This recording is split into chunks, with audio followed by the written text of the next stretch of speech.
जीवन में संघर्ष की सच्ची कहानी।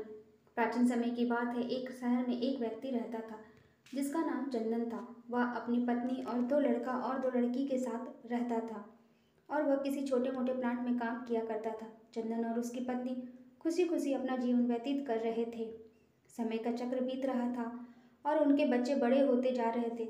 जब उसकी बड़ी बेटी कक्षा 5 में पढ़ रही थी, तभी एक दिन स्कूल की छुट्टी के समय जब वह लड़की सीढ़ियों से नीचे उतर रही थी, तभी पीछे से किसी लड़की से धक्का लगने पर वह सीढ़ी से नीचे गिर गई, जिसके कारण उसके पैर में चोट आ गई। जब लड़की घर पर लंगड़ती हुई आई तो उसके पिता ने पूछा क्या हुआ।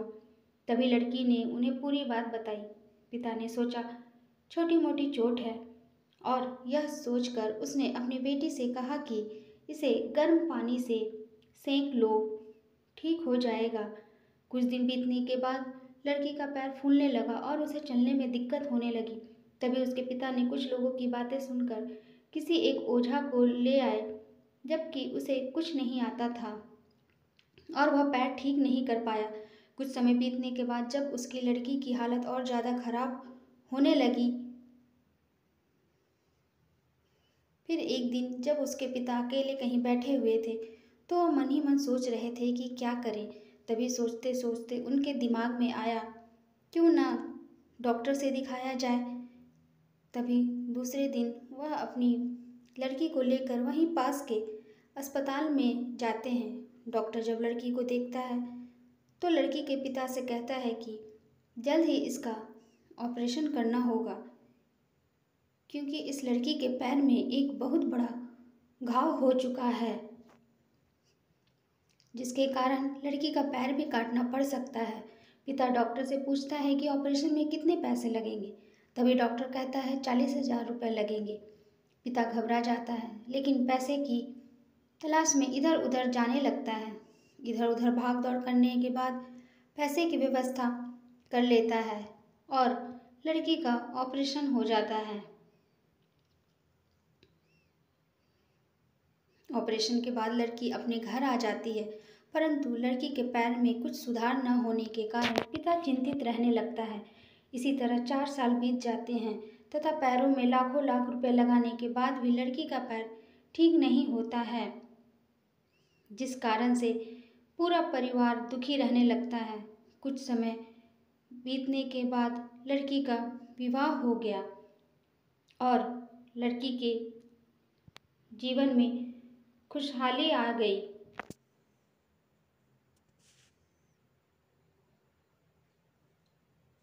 पिता सोचता है कि अब सब कुछ ठीक हो गया है, संघर्षों का दौर खत्म हो गया है, परंतु किस्मत को कुछ और ही मंजूर था। एक दिन जब वह बाजार जा रहा था, तभी पीछे से किसी ट्रक के द्वारा उसका एक्सीडेंट हो गया, जिसके कारण उसके सर में गंभीर चोट आई। चंदन 1 महीने तक बिस्तर पर ही रहा। 1 महीने बाद ठीक होने पर वह सोचा कि अब सब कुछ ठीक हो जाएगा। तभी उसकी पत्नी का स्वास्थ्य भी खराब होने लगा और वह बीमार पड़ गई। यहाँ वहाँ छोटे डॉक्टरों को दिखाने के बाद तबीयत और बिगड़ गई, जिसके कारण उन्हें वाराणसी के VHU अस्पताल में ले जाना पड़ा। वहाँ जाकर पता चला कि उसकी पत्नी के पेट में गंभीर बीमारी हो गई है, परंतु चंदन को यह विश्वास था कि उसकी पत्नी ठीक हो जाएगी और चंदन इसी विश्वास के साथ अपनी पत्नी को हमेशा वाराणसी के अस्पताल में ले जाने लगा।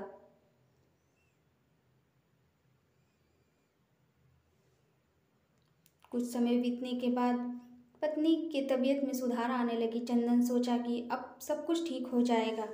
एक बार जब वह अपनी पत्नी को वाराणसी के अस्पताल में ले गया, डॉक्टरों ने सभी रिपोर्टों को देखते हुए कहा सब कुछ ठीक है।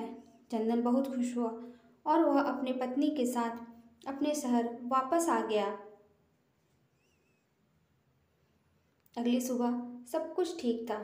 चंदन का बड़ा बेटा और छोटा बेटा दोनों स्कूल चले गए और चंदन अपने काम पर चला गया। बड़ा बेटा स्कूल में सोच रहा था कि चलकर माँ से कुछ बातें करेंगे। तभी 11 बजे उसका मित्र आता है और कहता है कि चलो, तुम्हारी माँ की तबीयत खराब हो गई है। बड़ा बेटा दौड़ता हुआ अपने घर की तरफ जाता है। उसकी माँ की मृत्यु हो चुकी होती है। बेटा माँ को देखते ही फूट फूट कर रोने लगता है और वह अपनी माँ का अंतिम संस्कार करता है। 1 साल तक पूरा परिवार दुखी ही रहता है। कुछ समय बीतने के बाद दुखों के बादल छट जाते हैं और चंदन अपने लड़के और लड़की के साथ सुखमय जीवन बिताने लगता है। आज उसका परिवार खुशी खुशी जीवन जी रहा है।